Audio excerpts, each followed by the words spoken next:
నీ మంగళస్తవ నికర వర్ణంబులు.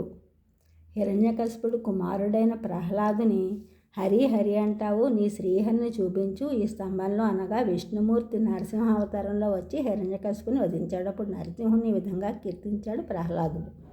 నీ గృహాంగణ భూమి నిటలంబు మోవంగ మోదించి నిత్యంబు మ్రొక్కడేని, నీ మంగళస్తవ నికర వర్ణంబులు పలుమారు నాలుకన్ పలుకడేని, నీ అధీనములుగా నిఖిల కృత్యంబులు ప్రియభావమున సమర్పింపడేని, నీ పదాంబుజముల నిర్మల హృదయుడై చింతించి మక్కువన్ జెక్కండేని, నిన్ను చెవులార వినడేని, నీకు సేవ చేయరాడేని, బ్రహ్మంబు జందగలడే యోగి అయినా తపోవ్రత యోగి అయినా వేది అయినా మహాతత్వ వేది అయినా,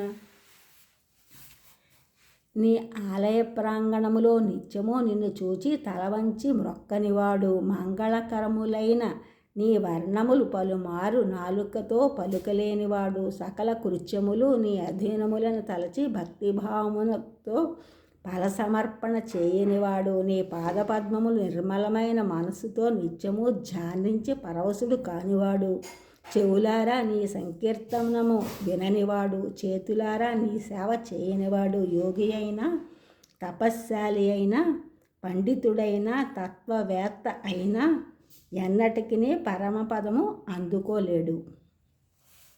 ప్రహ్లాదుని వంశంలో పుట్టినవాడు. ప్రహ్లాదుని మనుమడు అయిన బలిచక్రవర్తి వామన రూపంలో విష్ణుమూర్తిని దర్శించగలిగాడు. శుక్రాచార్యులు బలిచక్రవర్తిని వచ్చినవాడు విష్ణుమూర్తి అంతా దానం చేయొద్దని వారించాడు. 3 అడుగులు దానంగా అడుగగా వచ్చినవాడు విష్ణుమూర్తి అయితే నాకు అంతకంటే ఏమి కావాలి, జన్మసార్థక్యం చేసుకున్నాడు బలిచక్రవర్తి. ఆ విధంగా ఈ ఛానల్ చూస్తున్నందుకు కూడా సబ్స్క్రైబ్ చేయండి, షేర్ చేయండి, లైక్ చేయండి, కామెంట్ చేయండి. సబ్స్క్రైబ్ చేస్తున్నందుకు కూడా కృతజ్ఞతలు, షేర్ చేస్తున్న లైక్ చేస్తున్న కామెంట్ చేస్తున్నందుకు కూడా ధన్యవాదములు.